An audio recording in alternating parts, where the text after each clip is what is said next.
નમસ્કાર વિદ્યાર્થી મિત્રો, આપ સૌનું ફરી એકવાર સ્વાગત કરું છું. વિદ્યાર્થી મિત્રો, યુનિટ 2 રીડ 1 અને રીડ 2 એમાં આપણે લેંગ્વેજ ફંક્શન શોઈંગ રિઝલ્ટ એના MCQ સોલ્વ કર્યા. હવે આ એપિસોડમાં આપણે ટેક્સ્ચ્યુઅલ એક્સરસાઇઝ સોલ્વ કરીશું અને આપેલ અધૂરું વાક્ય પૂર્ણ કરવું, સાથે સાથે શોઈંગ રિઝલ્ટ એના કી એલિમેન્ટ્સ જેવા કે સો ધેટ, સચ ધેટ, વાક્યમાં TOO સાથે TO2નો ઉપયોગ, સાથે જ ઇનફની વાક્ય રચના એના વધુ ઉદાહરણો જોઈશું. તો ચાલો આપણે ટેક્સ્ટબુકમાં જોઈએ.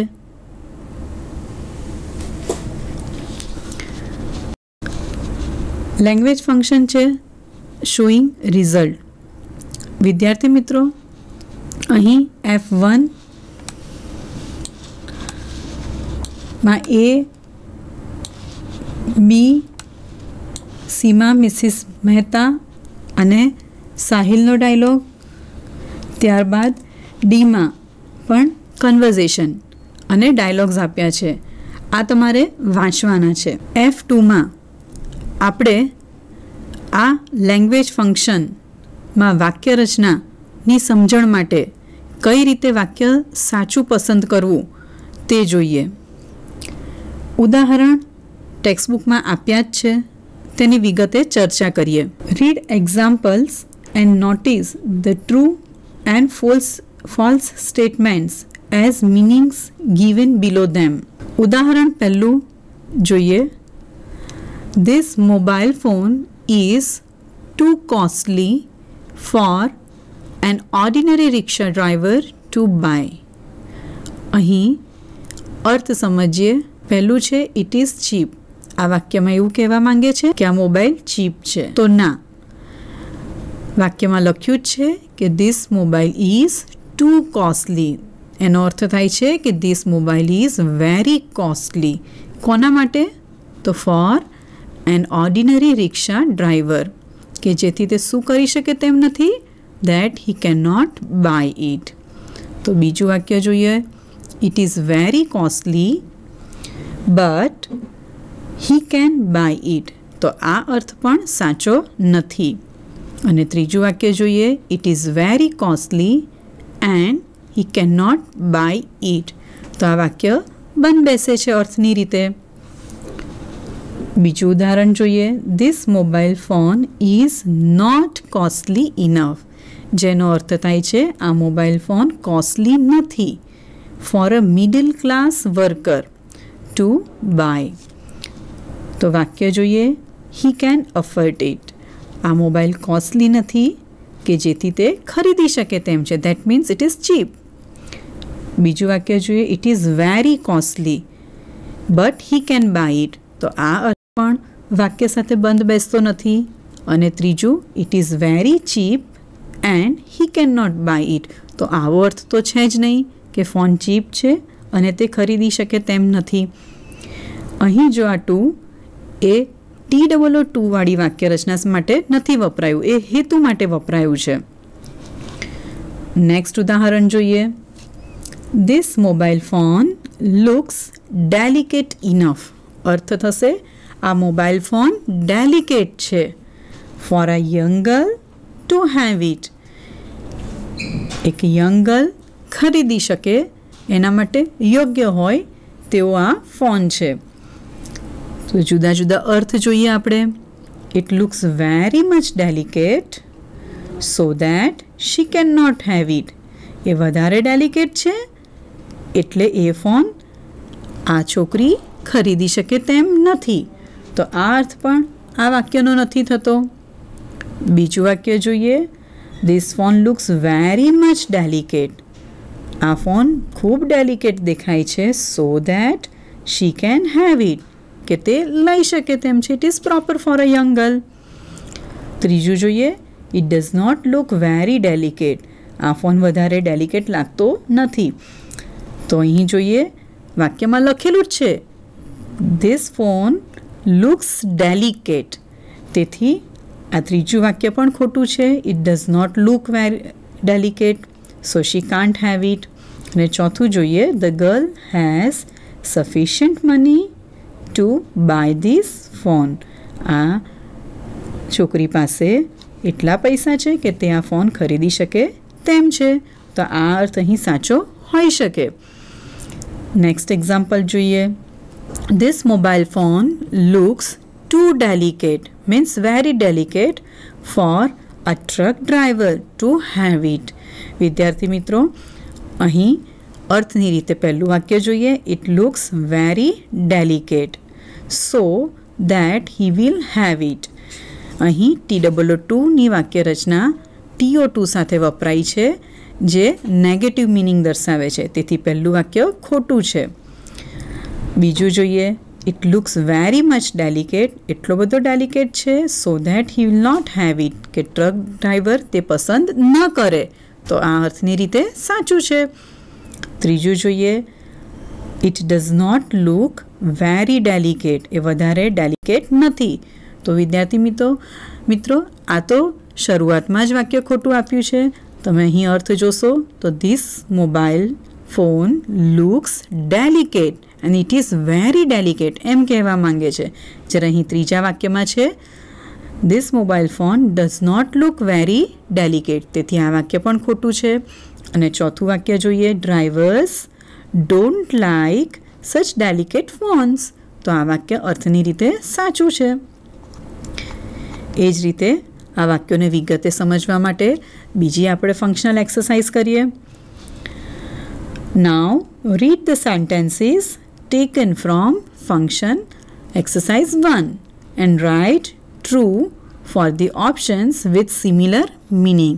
એટલે જો સિમિલર મિનિંગ હોય તો એ ઓપ્શનને આપણે પસંદ કરવાનો છે. વાક્ય જોઈએ. Kohli was calm enough to play સેન્સિબલી. અર્થ જોઈએ. કોહલી શાંત છે અને એટલો શાંત છે કે તે ધીરજપૂર્વક રમી શકે તેમ છે. 4 ઓપ્શન આપણે વાંચીએ. હી વોઝ વેરી મચ કામ સો હી પ્લેડ સેન્સિબલી. તે ધીરજપૂર્વક યોગ્ય રીતે રમી શકે એટલો તો તે શાંત છે. બીજું જોઈએ. હી વોઝ કામ, તે શાંત છે બટ હી ડીડન્ટ પ્લે સેન્સિબલી. તો આવો અર્થ તો આ વાક્યનો થતો જ નથી. સી હી વોઝ નોટ કામ. તો અહીં પણ આ ઓપ્શન ખોટો છે. વાક્યમાં સ્પષ્ટ લખ્યું છે કે Kohli was calm enough. D જોઈએ. He was quite sensible therefore he played calmly. અહીં તો વાક્યમાં વિશેષણ જ બદલાઈ ગયા છે કે હી વોઝ સેન્સિબલ અને વાક્યમાં છે કોહલી વોઝ કામ. તેથી આ વાક્ય પણ ખોટું છે. બીજું વાક્ય જોઈએ. The team's run rate was too slow.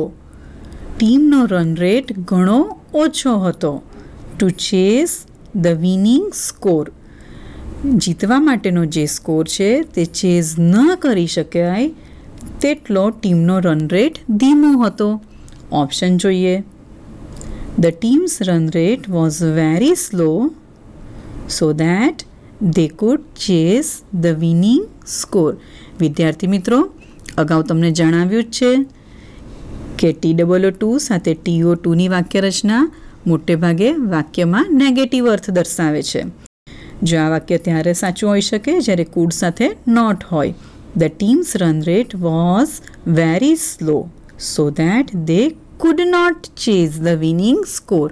તેથી આ વાક્ય ખોટું છે. બીજો ઓપ્શન જોઈએ. The team's run rate was not very slow. તો આ વાક્ય અર્થની રીતે ખોટું છે. અહીં લખ્યું છે કે the team's run rate was very slow અને અહીં બીજા ઓપ્શનમાં છે team's run rate was not very slow. તેથી આ વાક્ય શરૂઆતથી જ ખોટું લાગે છે. તેથી એ ઓપ્શન પણ આપણે પસંદ નહીં કરીએ. જ્યારે સી ઓપ્શન આપણે પસંદ કરવાનું કારણ છે કે અહીં કુડ સાથે નોટ લખેલું છે. આપણે આ વાક્યને વાંચી જોઈએ.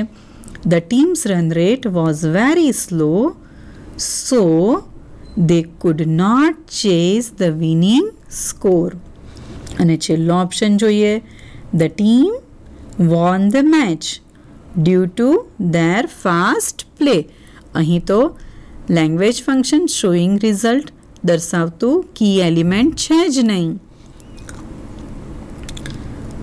ત્રીજું વાક્ય જોઈએ. Mother is too over caring, જેનો અર્થ થાય છે માતા વધારે પડતી કેર કરે છે. To understand Salil. પહેલો ઓપ્શન જોઈએ, she is not over caring. તો વિદ્યાર્થી મિત્રો, અર્થની રીતે આ વાક્ય ખોટું છે. ત્રીજા વાક્યમાં એવું ક્યાંય નથી લખ્યું કે mother is not over caring. બીજો ઓપ્શન જોઈએ, she is so over caring that she doesn't understand him. તો અર્થની રીતે આ વાક્ય સાચું છે. ત્રીજો ઓપ્શન પણ જોઈ લઈએ, she is so over caring that she understands him. તમને વિદ્યાર્થી મિત્રો અગાઉ કીધું જ છે કે TOO સાથે જ્યારે TO2ની વાક્ય રચના આવે તેનો અર્થ નેગેટિવ થાય છે. તેથી આપણે ઓપ્શન બી પસંદ કર્યો છે. ડી જોઈએ. Due to pampering by his mother, Salil feels that he is not understood well by her mother. D option જોઈએ. Due to pampering by his mother, Salil feels that he is not understood well by her. તો આ વાક્ય પણ ખોટું છે. અહીં પણ showing રિઝલ્ટનું કોઈ લેંગ્વેજ એલિમેન્ટ નથી. ચોથું વાક્ય જોઈએ. Salil also needs to be cool enough to convince his parents nicely. Option જોઈએ. He must be cool so that he can't convince his parents nicely. સલીમે કૂલ બનવું જ જોઈએ કે જેથી તે પેરેન્ટ્સને ન સમજાવી શકે. તો વિદ્યાર્થી મિત્રો, આ વાક્ય અર્થની રીતે ખોટું છે. બીજું વાક્ય જોઈએ. He must be cool so that he can convince his parents nicely. એણે શાંત રહેવું જ જોઈએ કે જેથી તે પેરેન્ટ્સને કન્વિન્સ કરી શકે. ત્રીજું જોઈએ. He must not be cool to convince his parents nicely. એ પોતાના પેરેન્ટ્સને નાઇસલી કન્વિન્સ કરી શકે એ માટે એણે કૂલ ન બનવું જોઈએ. તો આવો અર્થ તો વાક્યમાં છે જ નહીં. અને છેલ્લું જોઈએ. He must lose his temper to make his parents understand him. પોતાના પેરેન્ટ્સને સમજાવવા માટે એણે ગુસ્સો કરવો જોઈએ. આવો અર્થ પણ આ ચોથા વાક્યમાં નથી. તેથી આપણે પસંદ કરીશું બી ઓપ્શન.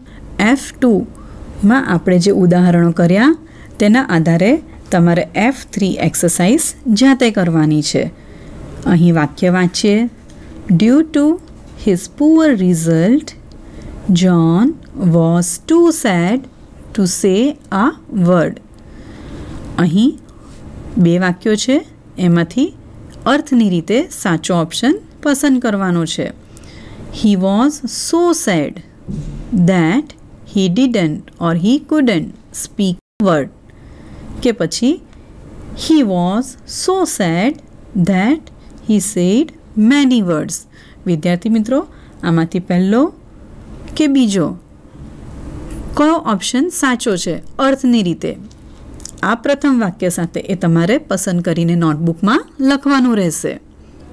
બીજું જોઈએ. Vedant is too aggressive to listen to his parents. અર્થ સમજવા માટે બે જુદા જુદા વાક્યો આપ્યા છે. Vedant is so aggressive that he doesn't like to listen to his parents. અને બીજું વાક્ય છે. He is so aggressive that he always listens to his parents. વિદ્યાર્થી મિત્રો, અહીં એગ્રેસિવનો મિનિંગ થશે ગુસ્સાવાળો સ્વભાવ. લાસ્ટ સેન્ટેન્સ જોઈએ. Sameer's dance performance was impressive enough to win the audience heart. વિદ્યાર્થી મિત્રો, અહીં બે જવાબ આપ્યા છે. અર્થની રીતે કયું વાક્ય સાચું હશે?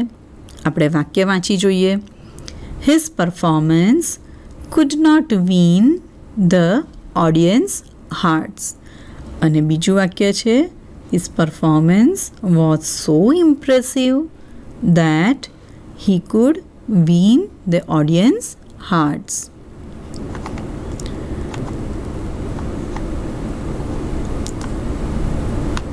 ત્યારબાદ આપણે ફંક્શનલ એક્સરસાઇઝ ચોથી જોઈએ. સૂચના છે read the situation and the two options. તમને એક પરિસ્થિતિ આપી છે અને એના માટે બે ઓપ્શન આપ્યા છે. Now what you have to do? Give your advice by writing yes or no. તમારે હા કે ના લખીને એડવાઇસ આપવાની છે with reason using too or enough. તમારે TOO2નો ઉપયોગ કે પછી ઇનફનો ઉપયોગ વાક્યમાં કરીને અહીં એક્સરસાઇઝમાં જવાબ લખવાનો છે. ઉદાહરણ જોઈએ. Mayank Rajali earns ₹7,000 per month. દર મહિને મયંક રાજાણી 7,000 રૂપિયા કમાય છે. વિદ્યાર્થી મિત્રો, આ પરિસ્થિતિ તમને આપી છે. હવે તમારે યસ અને નોથી જવાબ લખવાનો છે અને સાથે જ ધ્યાન રાખવાનું છે કે તમારે TOO2 અને ઇનફનો પણ એમાં ઉપયોગ કરવાનો છે. અહીં ઉદાહરણ જોઈએ. પ્રથમ પ્રશ્ન છે, should he buy a mobile phone worth ₹10,000? મયંકની સેલેરી 7,000 રૂપિયા છે અને આપણને પ્રશ્ન પૂછ્યો છે, શું તેણે 10,000નો મોબાઈલ ખરીદવો જોઈએ? તો અહીં આપણે નાથી જવાબ આપીએ. No, mobile phone is too costly for him to buy. Mobile phone એટલો બધો કોસ્ટલી છે કે તે ખરીદી ન શકે. અને બીજી પરિસ્થિતિ આપી છે, can he pay ₹200 as his birthday party bill? મયંકની બર્થડે પાર્ટીનું બિલ ₹200 આવ્યું છે. શું તે આ બિલ ચૂકવી શકે? તો આપણે યસથી જવાબ આપવાનો છે. Mayank has money enough. Mayank પાસે પૈસા છે, પૂરતા પૈસા છે. શેના માટે? To pay his bill. તો વિદ્યાર્થી મિત્રો, આ રીતે આપણે બીજા વાક્યો પણ કરીએ. પહેલું વાક્ય છે, Ilyas has scored 52% in HSC science stream with B group. ઇલિયાસના 52% આવ્યા છે. હવે પરિસ્થિતિ આપી છે, can he get admission in medical field? શું મેડિકલ ફિલ્ડમાં તે એડમિશન મેળવી શકશે? અને આપણને ઓપ્શન માટે બ્રેકેટમાં આપ્યું છે લો, એટલે કે એનો સ્કોર ઓછો છે. તો આપણે જવાબ આ રીતે લખી શકીએ, no, his score is too low. એનો સ્કોર એટલો બધો ઓછો છે to get admission in medical field, કે મેડિકલ ફિલ્ડમાં એડમિશન ન મેળવી શકે. અને બીજી પરિસ્થિતિ આપી છે, can he get admission in BSc? શું તે BScમાં એડમિશન મેળવી શકે? અને બ્રેકેટમાં આપ્યું છે હાઈ. તો આપણે વાક્ય આમ બનાવી શકીએ, yes, his score is high enough. એનો સ્કોર હાઈ છે, એટલે કે વધારે છે, અને એટલો વધારે છે that he can get admission in medical field, કે તે મેડિકલ ફિલ્ડમાં એડમિશન મેળવી શકે. આ અર્થમાં આપણે ઇનફથી વાક્ય બનાવવાનું છે. એ જ રીતે બીજું વાક્ય જોઈએ. Vedanta is sitting in a local train to reach Mumbai urgently. Mumbai તરત જ પહોંચવા માટે વેદાંત લોકલ ટ્રેનમાં બેઠો છે. અને આપણને સિચ્યુએશન આપી છે, will he reach there as early as expected? એ અપેક્ષા રાખે એટલો એ વહેલો પહોંચી શકશે. અને બ્રેકેટમાં છે સ્લો. તો આપણે જાણીએ છીએ કે લોકલ ટ્રેન સ્લો હોય છે. તો જવાબ છે no, local train runs too slow. ઘણી ધીમી ચાલે છે. To reach Mumbai in time, કે જે સમયસર મુંબઈ પહોંચી ન શકે. અને પરિસ્થિતિના આધારે બીજો પ્રશ્ન પૂછ્યો છે, should he take a superfast train to reach there earlier? શું મુંબઈ પહોંચવા માટે તેણે સુપરફાસ્ટ ટ્રેન પકડવી જોઈએ અને બ્રેકેટમાં આપ્યું છે ફાસ્ટ, તો અહીં આપણે જવાબ લખીશું yes. Superfast train runs fast enough. Superfast train ઝડપથી દોડે છે અને ઇનફ એટલી ઝડપથી દોડે છે to reach Mumbai in time. વિદ્યાર્થી મિત્રો, આ રીતે ત્રીજું વાક્ય તમારે હોમવર્કમાં લખવાનું છે. વાક્ય છે Vinayak books cabs, tickets and pays bills through online banking. Vinayak પોતે કેબ, ટિકિટ્સ અને પોતાના બિલ ઓનલાઈન બેન્કિંગથી બુક કરે છે, નોંધાવે છે. ફરીથી આ વાક્યનો અર્થ જોઈએ.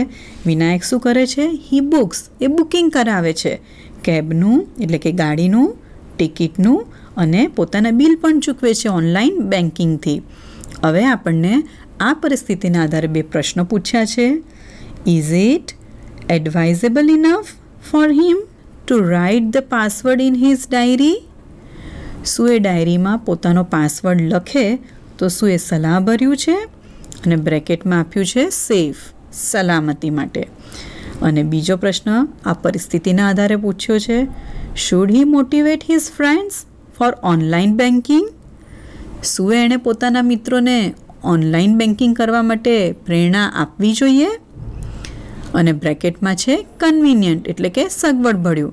વિદ્યાર્થી મિત્રો, અહીં તમારે TOO સાથે TO2ની વાક્ય રચના અને સાથે જ બીજું વાક્ય ઇનફની વાક્ય રચનાથી જાતે હોમવર્કમાં લખવાનું રહેશે. TOO અને ઇનફની વાક્ય રચના જોઈ, આ શબ્દોનો વાક્યમાં ઉપયોગ જોયો. હવે આપણે ફંક્શનલ એક્સરસાઇઝ 8 જોઈએ. ઉદાહરણ વાંચીએ.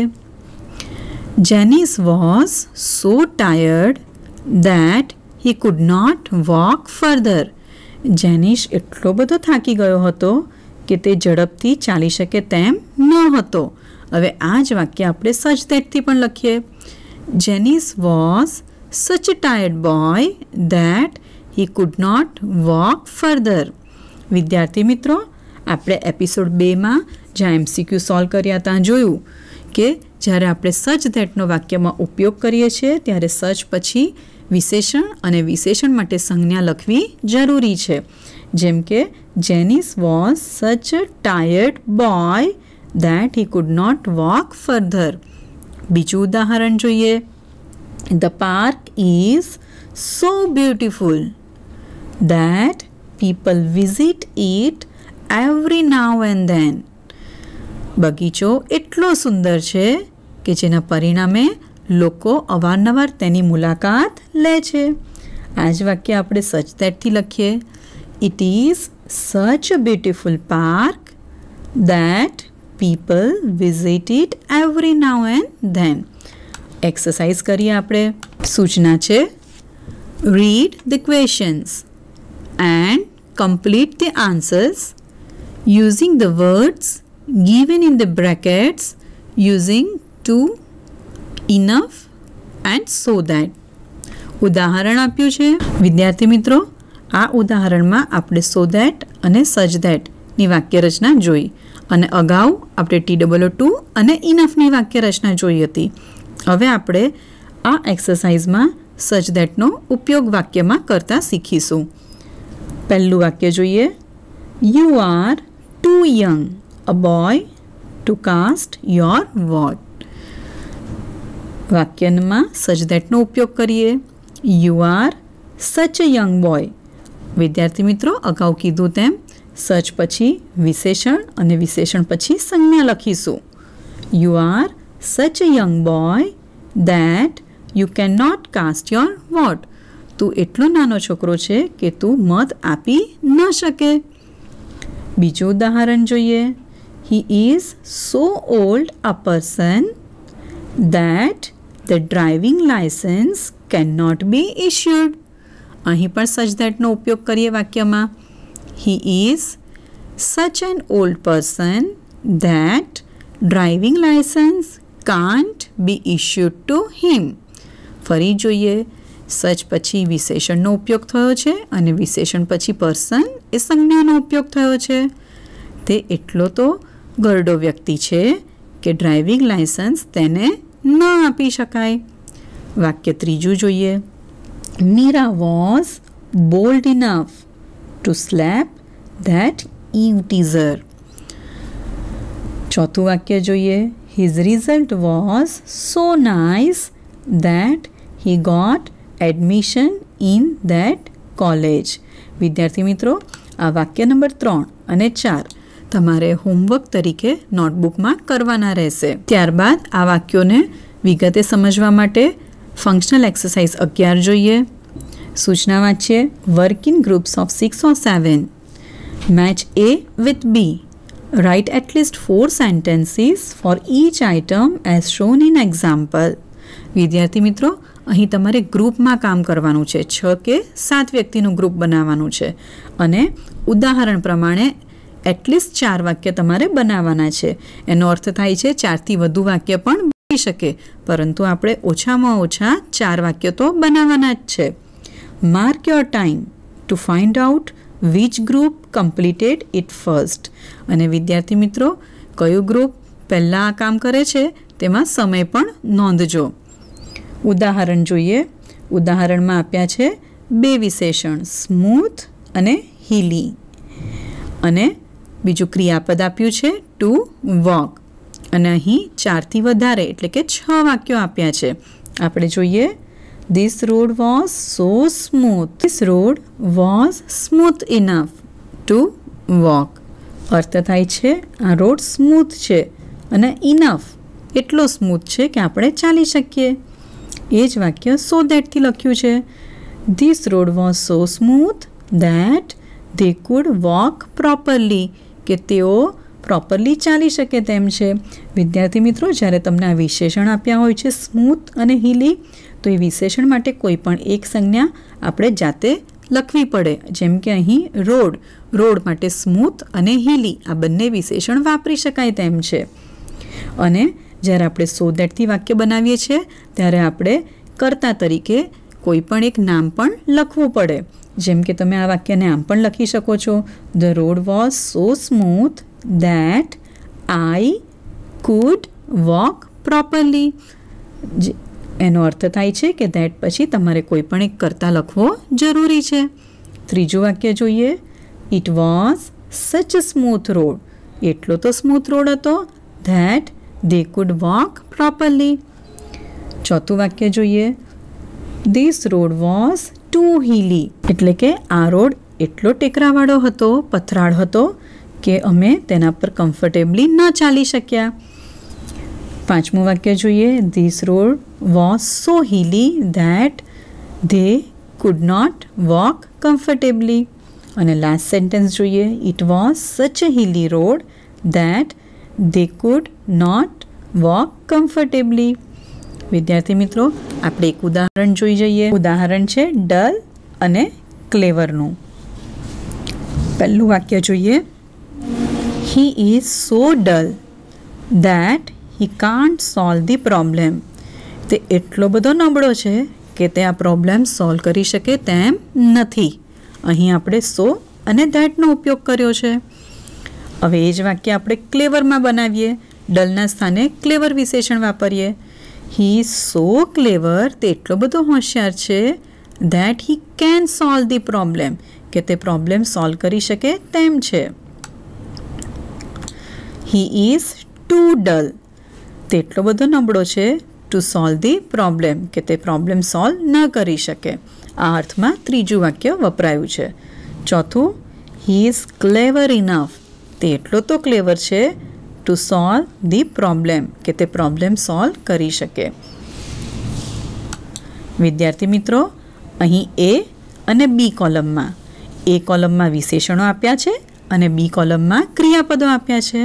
તમારે હોમવર્કમાં try any 2 of the following એટલે એટલીસ્ટ કોઈ પણ 2નો ઉપયોગ કરીને તમારે 4 અને બીજા 4 એટલે કે કુલ 8 વાક્ય બનાવીને નોટબુકમાં લખવાના રહેશે. ફંક્શનલ એક્સરસાઇઝ 12 જોઈએ. સૂચના વાંચીએ. Read the pairs. અહીં વાક્યોની પેર જોડી આપી છે. Tick mark if they are similar in meaning. જો આ બંને વાક્ય અર્થની રીતે સાચા હોય તેને ટીક કરો. ઇફ નોટ, જો વાક્ય અર્થની રીતે સાચા ન હોય તો rewrite the second sentence to make it similar. જો વાક્ય બંને અર્થની રીતે સાચા ન હોય તો બીજા વાક્યને પ્રથમ વાક્યના અર્થમાં લખો. પહેલું વાક્ય જોઈએ. Dhanpura is too small as a village for a bank to open its branch. Here, Dhanpura એટલું નાનું ગામ છે કે કોઈ પણ બેંક અહીં બ્રાન્ચ એની શાખા ન ખોલી શકે. અને બીજું વાક્ય જોઈએ. ધનપુરા ઇઝ સચ a small village that any bank will open its branch. કોઈ પણ બેંક એની બ્રાન્ચ એની શાખા અહીં ખોલી શકે છે. તો વિદ્યાર્થી મિત્રો, દેખીતી રીતે જ બંને વાક્યનો અર્થ બંધ બેસતો નથી. તો આપણે આ વાક્ય, બીજું વાક્ય પહેલા વાક્યની જેમ એનો અર્થ સરખો થાય તે રીતે લખીશું. ધનપુરા ઇઝ સચ a small village that any bank will open its branch કે any bank will not open its branch here. વિદ્યાર્થી મિત્રો, જે જવાબ હશે તે તમારે જાતે લખવાનો છે હોમવર્ક તરીકે. બીજું વાક્ય જોઈએ. The maintenance of this bike is low enough to attract more buyers. અર્થ થાય છે આ બાઇકનું મેન્ટેનન્સ લો છે એટલે કે ધીમું છે, અને ઇનફ એટલું, સોરી હા નહીં, છેલ્લું વાક્ય કાઢવું પડશે. ઓકે, બીજું વાક્ય જોઈએ. The maintenance of this bike is low enough to attract more buyers. આ બાઇકનું મેન્ટેનન્સ ઓછું છે અને એટલું ઓછું છે કે તે ખરીદદારોને આકર્ષે છે. બીજું વાક્ય જોઈએ. This maintenance free bike doesn't attract any buyers. વિદ્યાર્થી મિત્રો, શું આ બંને વાક્યના અર્થ સરખા છે? ના. તો આપણે બીજું વાક્ય બદલવું પડશે. શરૂઆત કરીશું. This is such a low maintenance bike. વિદ્યાર્થી મિત્રો, સચવાળું વાક્ય શેનાથી જોડાશે? યસ, ધેટથી જોડાશે. This is such a low maintenance bike that. ત્યારબાદ વિદ્યાર્થી મિત્રો, આ વાક્ય આપણે જાતે પૂરું કરવાનું છે. ત્રીજું વાક્ય જોઈએ. She is not fast enough to win the race in Khel Mahakumbh.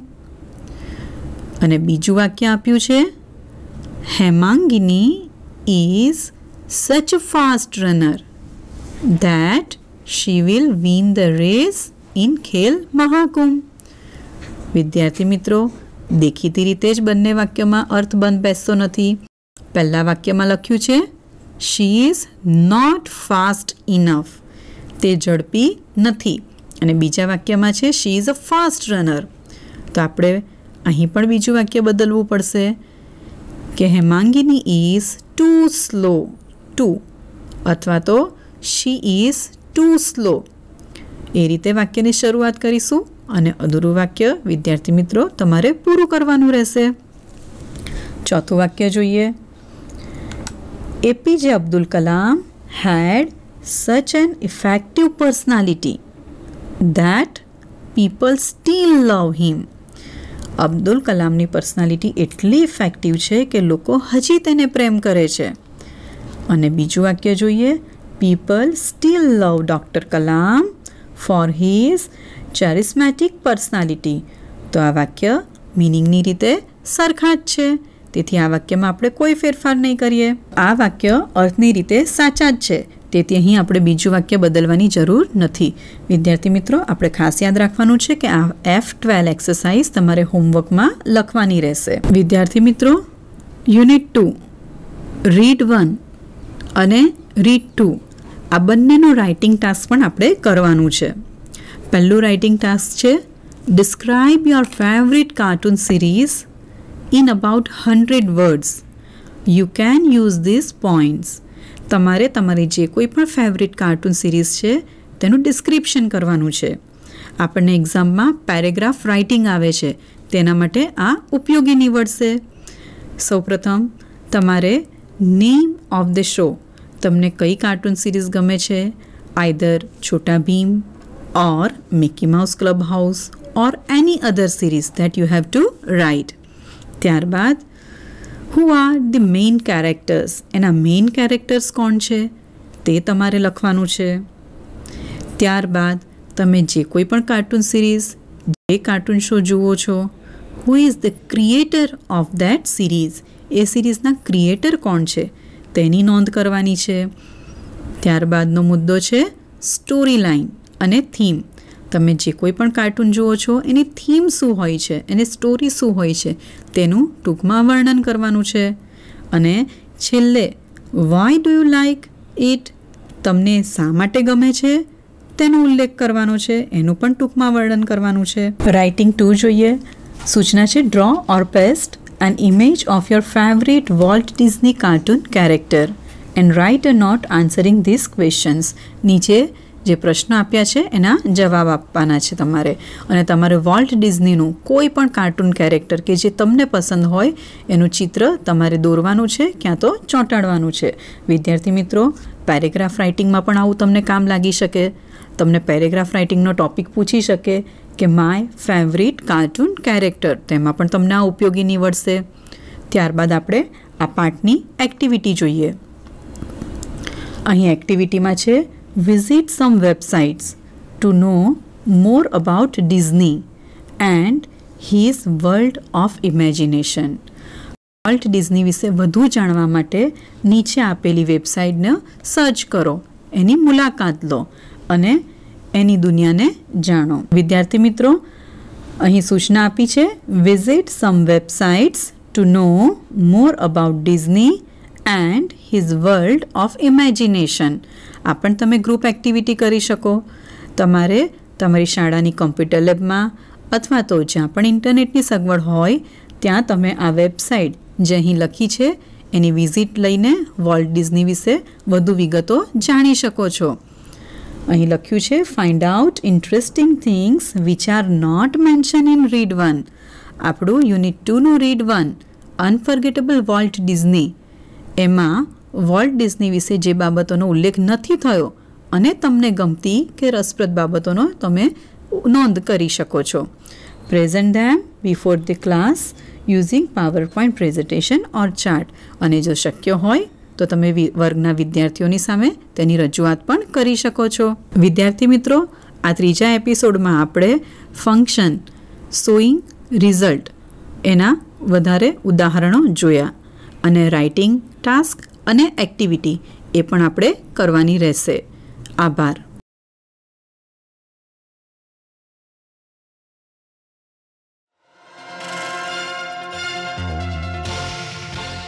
તમને બધાને મળીને બહુ જ આનંદ થયો અને હું ઈશ્વરના ચરણોમાં એ જ પ્રાર્થના કરું છું તમારા બધાના મનમાં ખૂબ આત્મવિશ્વાસ આવે.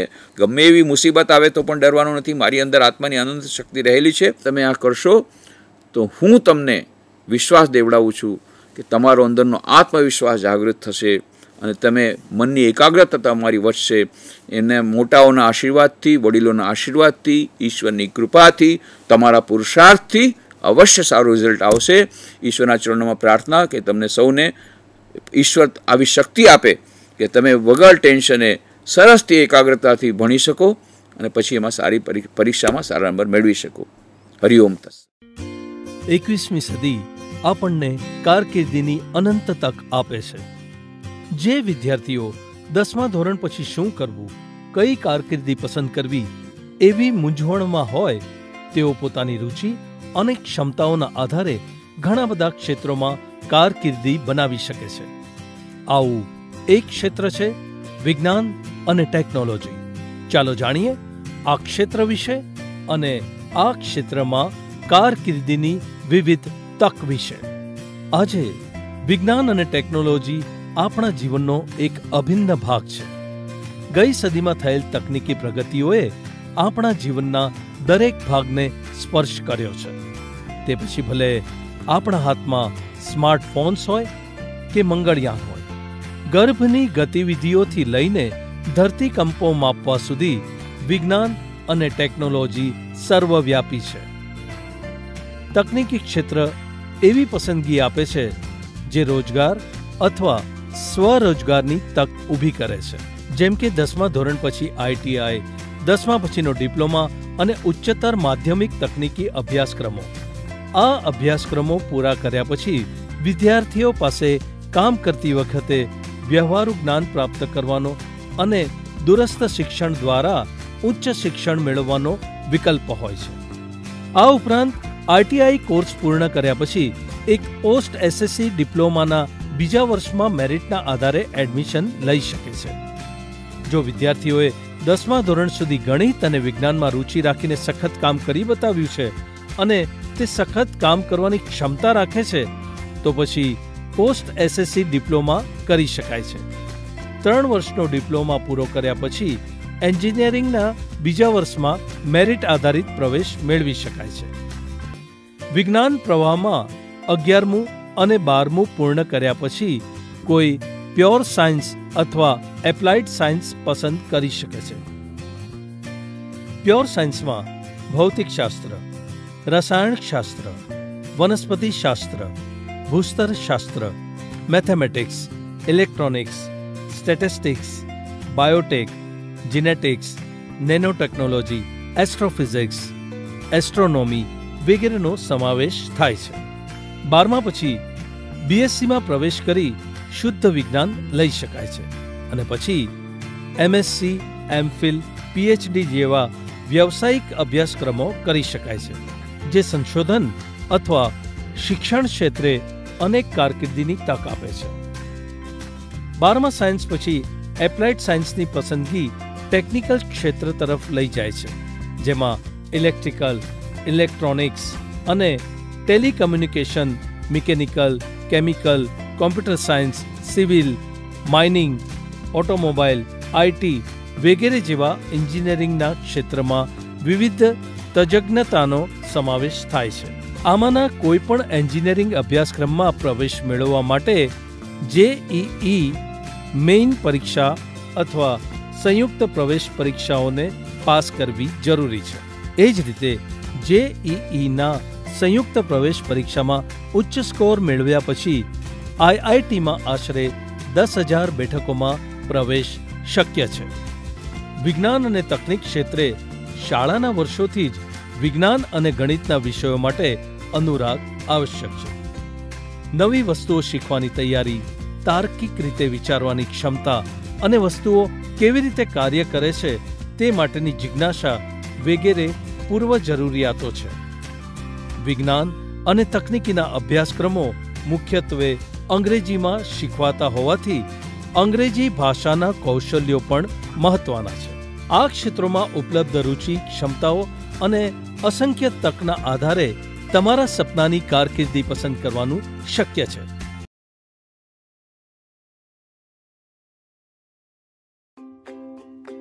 કરિયર તમારા માટે શું છે? શું એનો અર્થ એવો થાય છે કે ઘણા પૈસા કમાવા, આખા દિવસ દરમિયાન વ્યસ્ત રહેવું કે પ્રખ્યાત થવું અને સફળતા મેળવવી છે? વાસ્તવમાં કરિયરનો અર્થ આમાંનું કંઈ નથી. કરિયર એટલે ખુશી અને ઉત્કૃષ્ટતા જે વ્યક્તિના સર્વાંગીણ વિકાસ તરફ દોરી જાય છે, જે આપણે આપણી રુચિ અને ક્ષમતાઓને ઓળખીને મેળવી શકીએ. આપણે બધા જાણીએ છીએ કે સચિન તેંડુલકરે ક્રિકેટને કરિયર તરીકે પસંદ કરી છે કારણ કે તે અંગેનો જુસ્સો ધરાવતા હતા અને સારી ક્રિકેટ રમવાની ક્ષમતા ધરાવતા હતા.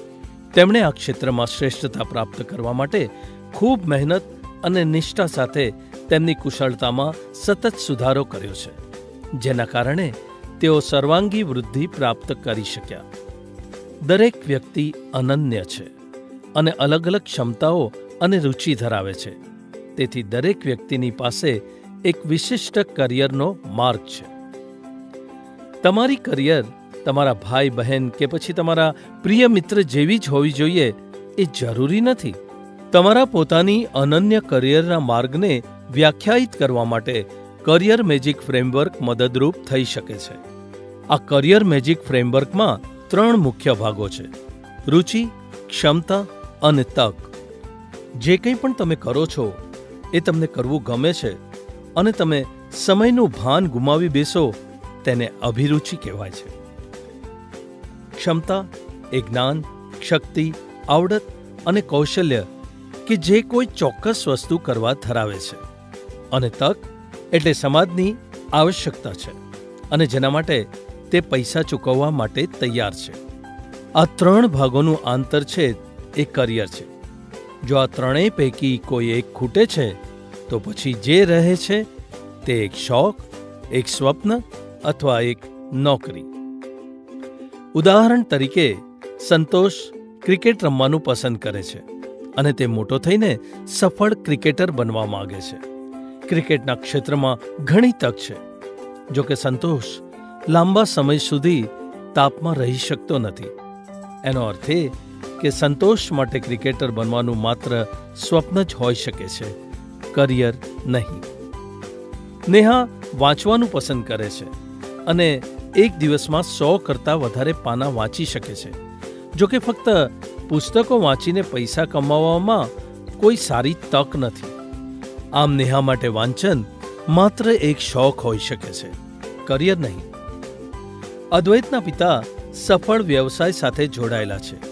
અદ્વૈત પાસે આવશ્યક કુશળતા અને શિક્ષણ પણ છે અને વ્યવસાયમાં તેના માટે બહુવિધ તક છે. જો કે અદ્વૈતને વ્યવસાય ચલાવવામાં રુચિ નથી. તેને માત્ર લખવાનું પસંદ છે અને સારું લખે છે.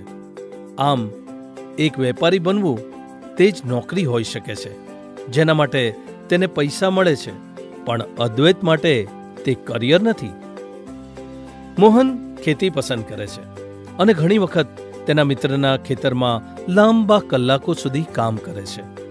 કૃષિ યુનિવર્સિટીમાં ડિગ્રી ધરાવે છે અને કૃષિ ક્ષેત્રે આવશ્યક જ્ઞાન, કુશળતા અને ક્ષમતા ધરાવે છે. ઉપરાંત કૃષિમાં સંશોધન અને નવીનીકરણ માટે ઘણી તક છે. આમ કૃષિ મોહન માટે કરિયર બની શકે છે. મોહને તેના રુચિ, ક્ષમતા અને તકને ધ્યાનમાં લઈને તેને અનન્ય કરિયર બનાવી છે. આથી ખુશી અને શ્રેષ્ઠતા દ્વારા તે તેના જીવનમાં તમામ પાસામાં વિકાસ સાધી શકે છે. તેવી જ રીતે તમે બધા પોતાની અનન્ય કરિયરની કેડી કંડારી શકો છો.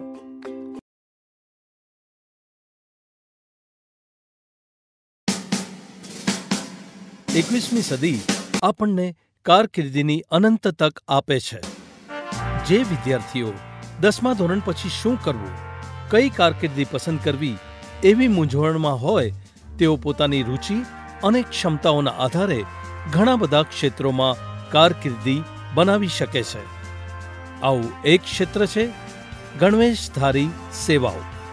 ચાલો જાણીએ આ ક્ષેત્ર વિશે અને આ ક્ષેત્રમાં કારકિર્દીની વિવિધ તક વિશે. ગણવેશધારી સેવાઓમાં કારકિર્દી અનન્ય કોઈ ક્ષેત્રમાં કારકિર્દીથી અલગ છે. તેમાં અસાધારણ હિંમત, બહાદુરી, બલિદાન અને માતૃભૂમિ માટે પ્રેમની આવશ્યકતા છે. આ બેજોડ ગુણો અને તેને ખૂબ જ આદરણીય અને પ્રતિષ્ઠિત કારકિર્દી બનાવે છે. સૈનિકો અને અધિકારીઓ જે આપણી સરહદોને સુરક્ષિત કરે છે તેનાથી માંડીને ચોકીદાર સુધી બધા લોકો આ ગણવેશધારી સેવાઓના ક્ષેત્રમાં આવે છે. ગણવેશધારી સેવાઓને 4 મુખ્ય કેટેગરીમાં વર્ગીકૃત કરી શકાય છે. પ્રથમ પ્રકાર ડિફેન્સ ફોર્સ અથવા આર્મી, નેવી અને એરફોર્સ છે. બીજા પ્રકારમાં અર્ધલશ્કરી દળોનો સમાવેશ થાય છે, એટલે કે ભારતીય કોસ્ટ ગાર્ડ, આસામ રાઇફલ્સ અને સ્પેશિયલ ફ્રન્ટિયર ફોર્सेस. ત્રીજા પ્રકારમાં કેન્દ્ર અને રાજ્ય સશસ્ત્ર પોલીસ દળો છે. તેમાં મુખ્યત્વે central reserve police force, border security force, Indo Tibetan border police, central industrial security force, સશસ્ત્ર સીમા બલ, રેલવે પ્રોટેક્શન ફોર્સ અને સ્ટેટ રિઝર્વ પોલીસ ફોર્સનો સમાવેશ થાય છે. અને ચોથા પ્રકારમાં સિવિલ ડિફેન્સ ઓર્ગેનાઇઝેશન, હોમગાર્ડ અને ફાયર બ્રિગેડ સેવાઓનો સમાવેશ થાય છે. વય અને શિક્ષણની વિવિધ લાયકાતોના આધારે આમાંની કોઈ પણ સેવામાં જોડાવવું શક્ય છે. આ ક્ષેત્રે માનસિક અને શારીરિક રૂપે ફિટ હોવું જરૂરી છે. 12મું ધોરણ પૂર્ણ કર્યા પછી 17 થી 21 વર્ષની વયની વચ્ચે કોઈ પણ વ્યક્તિ ફિટનેસ ટેસ્ટ, મેડિકલ ટેસ્ટ અને લેખિત પરીક્ષા માટે લાયક છે, જે ગણવેશધારી સેવાઓમાં પ્રવેશવા માટે ફરજિયાત છે. શારીરિક સૌષ્ઠવ, કઠિન પરિશ્રમ, પ્રકૃતિ અતિ મહત્વના છે. કોઈ પણ વ્યક્તિ જે આ માપદંડ પાર કરે છે તે સૈનિક અથવા કોન્સ્ટેબલ તરીકે સશસ્ત્ર દળો, પોલીસ અથવા અર્ધલશ્કરી દળોમાં જોડાવા માટે લાયક છે. નિયમિત રીતે પ્રકાશ થતી ભરતી જાહેરાતો પર નજર રાખવી જરૂરી છે. સંરક્ષણ બળોમાં એટલે આર્મી, નેવી અને એરફોર્સમાં જોડાવા માટે 12મા ધોરણ પછી NDA પ્રવેશ પરીક્ષા આપવાનો વિકલ્પ ઉપલબ્ધ છે. આ પરીક્ષા UPSC દ્વારા લેવામાં આવે છે. આર્મીમાં જોડાવા માટે કોઈ પણ પ્રવાહમાંથી 12મું ધોરણ પૂર્ણ કર્યા પછી અરજી કરી શકાય છે. જો કે નેવી અને એરફોર્સમાં જોડાવા માટે 12મા ધોરણમાં ગણિત અને ભૌતિકશાસ્ત્ર હોવું ફરજિયાત છે. પ્રવેશ પરીક્ષાને પાસ કર્યા પછી SSB ઇન્ટરવ્યૂ અને તબીબી પરીક્ષણ આવશ્યક છે. એન્જિનિયરિંગ અથવા અન્ય કોઈ ક્ષેત્રમાં ગ્રેજ્યુએશન કર્યા પછી દળોમાં જોડાવાની ઘણી રીતો છે. જે વિદ્યાર્થીઓ ગ્રેજ્યુએશન દરમિયાન 3 વર્ષ ઉત્તમ ગ્રેડ સાથે NCC પૂર્ણ કરે છે તેમને લેખિત પરીક્ષામાંથી છૂટ મળે છે. ગ્રેજ્યુએશન પછી એરફોર્સ અથવા CDS માટે AFCAT જેવી પરીક્ષાઓ આપવાનો વિકલ્પ છે, જે ભારતીય military academy, India navy academy અને એરફોર્સ એકેડમીમાં પ્રવેશ મેળવવા માટે મદદ કરે છે. કોઈ પણ અધિકારી તાલીમ એકેડમી દ્વારા શોર્ટ સર્વિસ કમિશનમાં જોડાઈ શકે છે. 12મા ધોરણ પછી તબીબી અભ્યાસક્રમોમાં જોડાઈને સશસ્ત્ર દળો દ્વારા આવશ્યક તબીબી સેવાઓમાં જોડાઈ શકે છે.